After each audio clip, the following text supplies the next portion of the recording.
Bagman ka o hindi?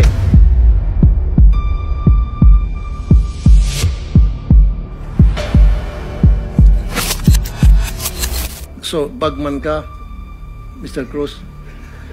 Mr. Chair,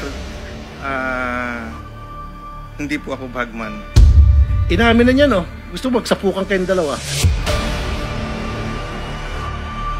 Kinonfirm ko lang po. Pareho na lang yon. Opo, salamat po, Your Honor. Kinonfirm at saka sinabi, parehas lang yon. Kung bagman ka, magkanong laman ng mga bag na daladal mo palagi para ipansugal nitong? Hindi po ako bagman. Ganito, bigyan kita ng last chance. Kung hindi, ipakukulong kita. Bagman ka o hindi? Your Honor, hindi po ako bagman. Negosyante po ako, Your Honor. Kinonfirm ni Bryce na ikaw ay bagman at magkakilala kayo. So bakit niya i-confirm na ikaw ay bagman kung hindi naman talaga? Your Honor, kaya lang po ako natawag na bagman na hindi naman po talaga ako bagman ni Mr. Chair. Yung pong Alcantara.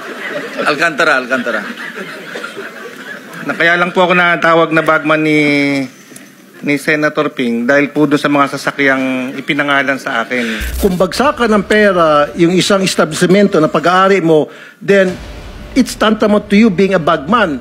Kasi sinasalo mo yung mga pera galing sa kanila. Doon binabagsak. Bagsakan ka ng pera yung establishmento na pag-aari mo.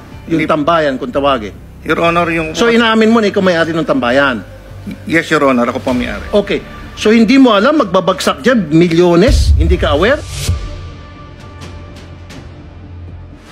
Sa pagkakatanda ko po, isang beses ko lang po nakitang merong pera doon. Magkano yung isang beses lang, kuno, sabi mo? Na pinagsakan ng pera yung tambayan. Your Honor, hindi ko po alam kung anong total no, kasi hindi naman po ako kasali sa opisina nila. So hindi mo man lang ini-inquire? I know, meron kang advance notice. Hindi naman pwedeng basta-basta magdadala ng pera yung isang grupo dyan sa tambayan na hindi tinimbri sa'yo.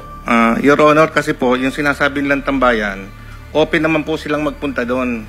Kahit anytime po sila magpunta doon, nakakapunta po sila. Kaya hindi ko po na-monitor kung nagpupunta sila, kung kailan sila nagpupunta, kasi open po yun. Yung mga pupunta doon sa tambayan, ito yung mga taga-DPWH. Kadalasan po. Tapos doon sila naghati-hati ng pera na hindi mo alam. Hindi ko po alam kung pinaghatian na yun o kung para saan po yun. Hindi ko po alam, Your Honor.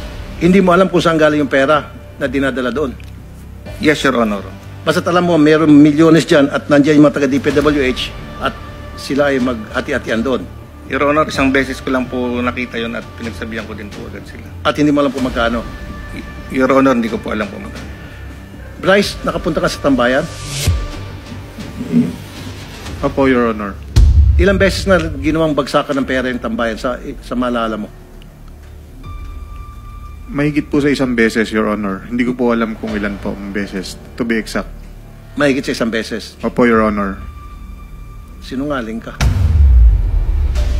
Your Honor, ang sabi ko po, Imposible hindi mo alam na mayroong mga perang dinadala dyan sa lugar mo at malalaking perang pinag-uusapan, hindi na mga barya-barya. But anyway, Bryce, magkano yung mga perang dinadala sa tambayan tuwing magbabagsak ng pera? Sa pag-aalala ko po, billion po. Billion? Your Honor. Opo. Kada bagsak? Opo, basta marami po siyang pera, hindi po bababa sa 100 milyon, Your Honor. At any given day, any given time, magkano yung binabagsak sa tambayan, sa maalala mo? Yung picture na nakita ko po, dahil sabi ko nga po, dun ko lang po nakita yung ganong karaming pera na puno yung bilyaran. Alam ko po, mahigit po sa 1 billion yun, Your Honor. Ilang kayo naghati-hatian doon? Hindi po para sa amin yun, Your Honor. Alam ko po, delivery po yun, for delivery po sa proponent. Kung tama po pagkakalala ko. At sino yung proponent?